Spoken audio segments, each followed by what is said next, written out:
Good afternoon. I am Tony Dattino and the founder of the USA Memory Championship and one of the people responsible for this last Saturday, November 14th, first USA Memory virtual event. We've got a lot of really nice feedback from it. It's been really positive. We put a lot of work into it. And we are getting a number of requests from the people that participated to get their scores out and their rankings. So we had a call on that this afternoon, and we have somebody that's working on that so that we get it posted back onto our website, and everybody can go in and look at their scores and see how they finished. But as I've said to people in our memory championships, in the past 21 years, the fact that you've already participated in the event itself, you've already come out a winner in my eyes and mind, because getting people to compete in a memory championship is one of the most difficult challenges, because everybody equates this as to, I don't want to look foolish, I don't want to look not too smart, and therefore I'm not sure I want to put my brain on display and how smart I am or am not. And this has got nothing to do with that. This event was founded by me to prove to people there's more we could do with your brains than ever thought possible. And to that degree, everybody that participates in the event, in my eyes, ranks as winners. Though we have grown in a culture where we have to have winners and losers, and even watching baseball and footballs and different sports events, there are times when a point or a run or a touchdown separates winning from losing, and we make this big deal over a nanosecond of a performance, and it never makes sense to me as to how we distinguish that and figure out who won and who lost when you can have two winners or one winner just split by a second. So in any case, we are getting scores out for people. We talked to our web person today. They want to get it at least with a banner and a little footer on it, and then they promise us they'll have it out on our USA Memory Championship website by tomorrow, so that everybody can then go into the USA Memory Championship website and they can pull down their scores. The second thing that we have is people are asking where can we get some memory training? Is there anything else that you can offer to us that we can go study and change or utilize and help us to change the way we approach these things? And to that degree, we have the Maximum Memory Mastery online course that Michael Dattino put together. Doing very well with that, and people are giving us really good feedback on it, and they're enjoying it. Excuse me. They're enjoying the lessons that are in it. It's meant to teach people at a pace that they want to run at. We don't want to race them through it. We want to let them go at their own pace. Initially, we thought we'd have them use it as a crash course for competing in a memory championship.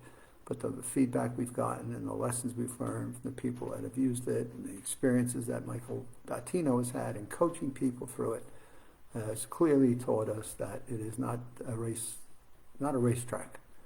Their skills, their lessons are basic, foundational building blocks to improve one's memories, and how we remember names and faces, how we remember a list of items that we need to be doing, how we read and comprehend paragraphs of pages and pages of material we need for professional designations, schoolwork. It's just got so many different pieces in it that really are in what we're now considering identifying as a brain power series that just offer the participants in it, those that decide to give it a go, offer them a broad, is the word I'm looking for, broad range of skills that really help them in their life's endeavors, and whether it be at school or at professional designations that they want to take, or some new career path that they need to study for. So we've worked with engineers, firemen, sergeant in the military Air Force. It's had a range of people that have taught us over the last year its various applications and how it can be used. And you can find that on Maximum Memory Mastery online, Maximum Memory Mastery. And stay tuned as that goes along by January. I think we'll add a couple of pieces to it that everyone will be able to go back and pick up as part of their online fees that they've already paid for. And they'll get a couple of additional pieces in there that are going to make this a Brain Power series that I think is just going to be awesome. And it's going to go from overall elements of brain health to the elements of the fundamentals of memory. How do we take the skills that you have and apply them to reading text and paragraphs? And then having mnemonics, how does one become a mental athlete and improve their memory and then be a part of a competition of some sort. So those are the different pieces that are coming together. It's been an interesting year in dealing with COVID-19 and restrictions, and then having our event planned to go to Penn State in April of 2020, and then our finals to be at MIT in October, and having all of us having to deal with various elements of being quarantined and being safe in our day-to-day lives, and being smart about how we go about living our lives in a way that we can still feel a level of connection, we can still feel a level of joy in it, and not feel that we've given up our whole life. So working with Lumosity and MIT on the November 14th virtual memory championship was an endeavor of creativity and teamwork and an integration of different parts of what we were doing. And it's been worthwhile from my perspective. I wanted to do something in 2020 to keep the spirit of memory competitions alive and well. And we've done that. And we've expanded our base of people who are now learning that memory is a skill. It is something we can all improve. And I was looking at some of the data that Michael Tino analyzed from it. We had 11 seniors that participated. I think that was fantastic. That we had seniors that were also interested in being a part of it to see where they are. We had a large group of females that came into this event. And I think that's fantastic because in the readings I'm doing, middle-aged females are the ones who seem to be most worried about Alzheimer's, dementia, mild cognitive impairment. And, the best we can all do is learn from what science is telling us today and perform mental challenges, practice skills of mental challenges that we can all partake in that help all of us to improve our mental functions and our cognitive fitness.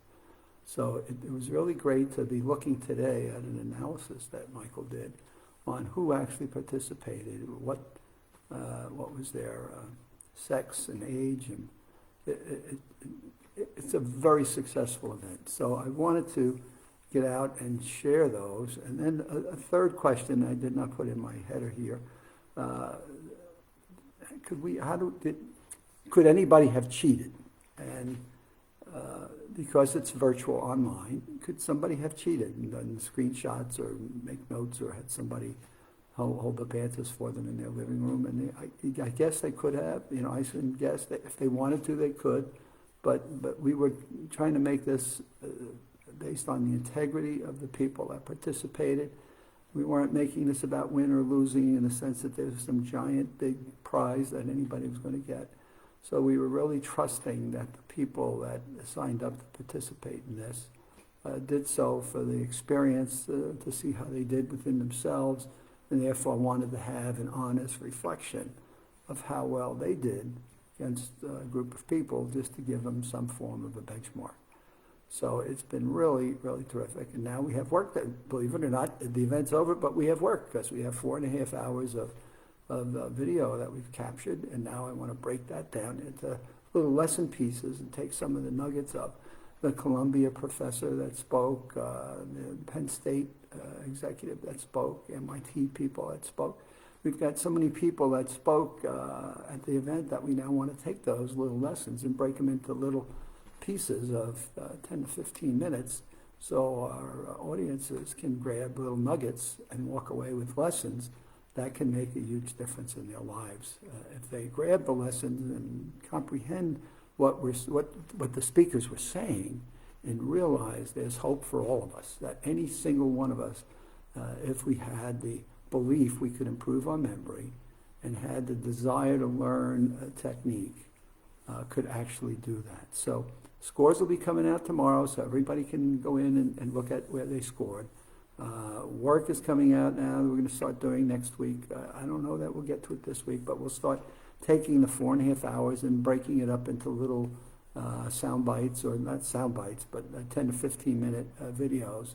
And congratulations to McKenna Good, the winner, 18-year-old student in Virginia Wesleyan University. And congratulations to her one more time. It was a really terrific event, and we've had a lot of really nice feedback from it. So for today, this is my Tuesday. I'm losing my days here sometimes. Tuesday, 3 p.m. Live with Tony. We shall see you again on Wednesday. It's tomorrow at the 7 o'clock hour.